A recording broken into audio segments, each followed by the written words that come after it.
I'm going to share something with you, and I'm not going to say who is going through this because it's a very personal thing or what they're going through. But there is an attitude or a belief that is informing an attitude that I want to address with you guys, because this comes from counterfeit Christianity, and it comes from counterfeit Christianity adapting to the world. Just like when God said, "You are to be my people. You're supposed to be a nation set apart to me."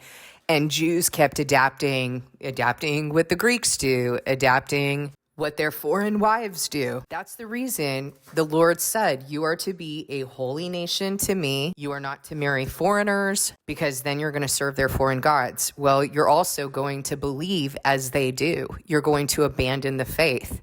You're going to start integrating paganism with Christianity. And when you do that, you no longer have Christianity. This person has been going through a really tough time. One of the things that they said is, "I've been learning new concepts, so it's worse than hearing for the first time because I have to unlearn everything I've ever known and apply something totally new." That's absolutely right. And as a matter of fact, even if we weren't in counterfeit Christianity, we've been in the world. And so there's been so much deception.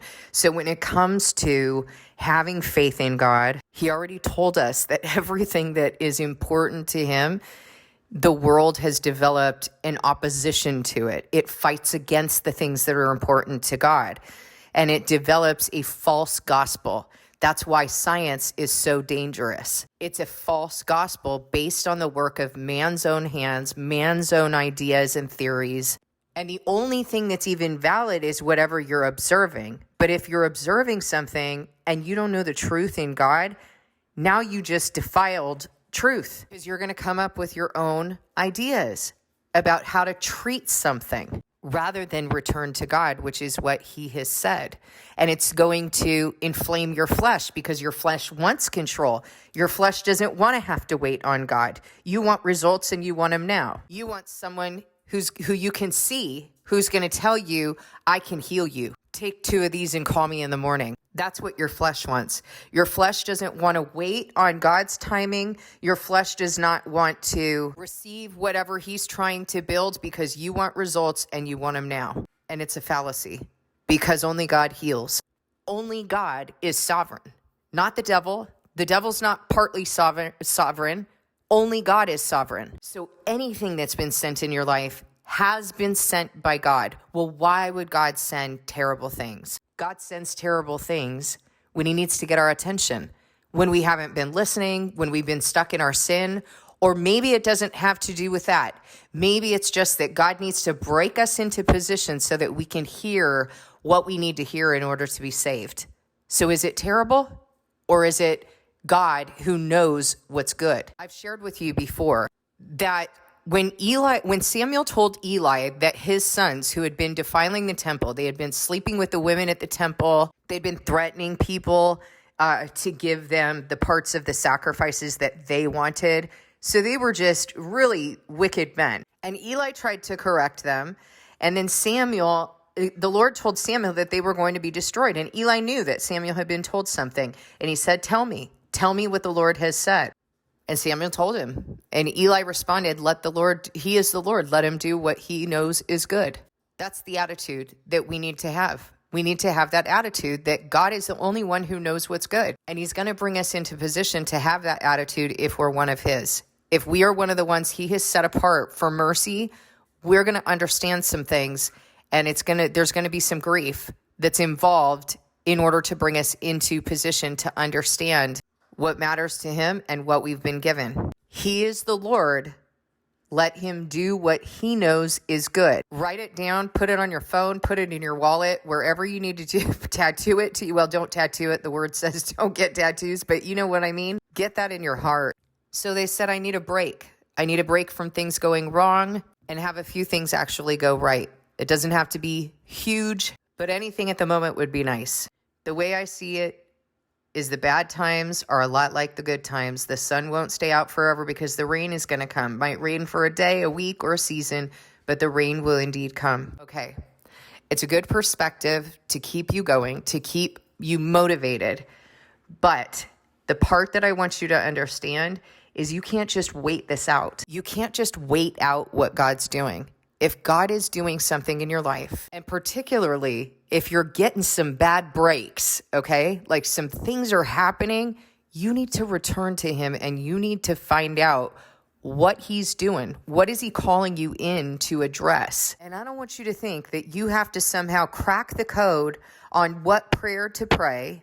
No, God has already told you what you need to do. You need to rend your heart. Here are the things he has said. Return to me and I will heal you. Return to me and I will heal your land. Rend your heart to me. Turn from your wicked ways. Grieve, mourn, wail, lament. Put on sackcloth and ashes. Fast. These are the things that you do. Turn from your wicked ways and receive what he's calling you in to address. We're all in the same boat. Sometimes when I'm correcting people or I'm giving a message like this, people think that I'm just giving a message to one person. I'm in this boat too, guys. So it's impossible for you not to be in the same boat I'm in. Paul placed himself in the same predicament. He said he has to do the same things he tells other people to do, or he'll be disqualified after preaching. So don't get offended by me saying this. This is our situation right now. This is our condition. We are being made holy as God is holy. We are being corrected for the ways that we've been living. We are being moved to follow his laws and keep his decrees. We're being moved to fulfill our covenant. So you're right that God is he's going to let up. He's going to relent, but he's going to relent when you've learned the lesson. Otherwise, you can expect that he's going to keep sending things. And I used to live in crisis mode all the time.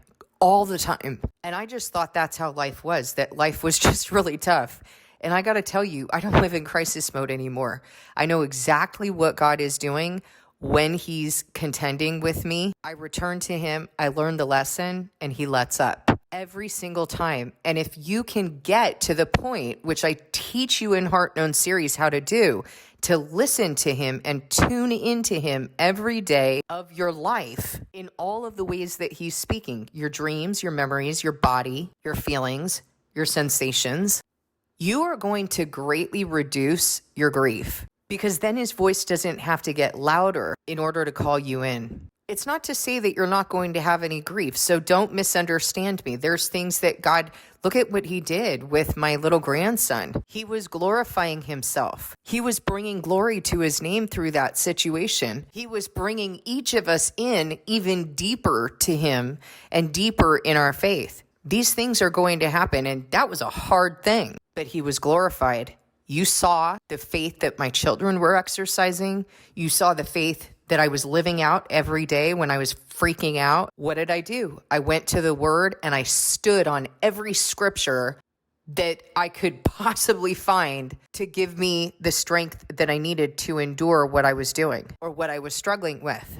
Okay, I'm going to read about delivery. God says he will bring to delivery. I stood on his word that entire time, even as people were coming in and wanting to tell me what they thought about it or lead me to false gods. I stood. And that's what you've got to do too. Sometimes he's dealing with us on our sin. I have offered myself so that you could learn from my own sin. I've exposed some of my situations so that you could learn. And you've seen that when I stepped away from him, I knew exactly why he afflicted me, why he made me sick, and he dealt with me for about a week with that situation with the contractor. Remember, what was it, a week? And then actually, I think that was 2 weeks. I got better after a week, and then there was another week. And you saw that every day he was teaching me something. But you know what else? Every day I was receiving that from him. I wasn't running from it, and I wasn't trying to wait out the time, and I also wasn't trying to pray it away. That's the posture you need to have. That's the understanding and belief that you need to have in your heart. Because if you don't have that in your heart, how can you say that you believe? These are the things God has said. He is sovereign. And if you agree with me, you're saying amen. Don't just say that in idle chatter. You have to live that. You believe that's true, that he's sovereign? Well, then he sends everything, and he knows what is good. I will pray with you. I will be here to trudge alongside you. But you got to do the work. You got to put your faith where your mouth is. And that's what God's calling us into. There are no special words that you need to pray. Your prayer needs to come from your heart. Cry out to him. Fast. Remove all the idols that you've placed before him and just sit, you and him. You, him, and his word. Talk to him. Stand on his word. Look up what you're experiencing in the Bible to the best of your ability. And then wherever you have questions, ask him. He wants that relationship with you.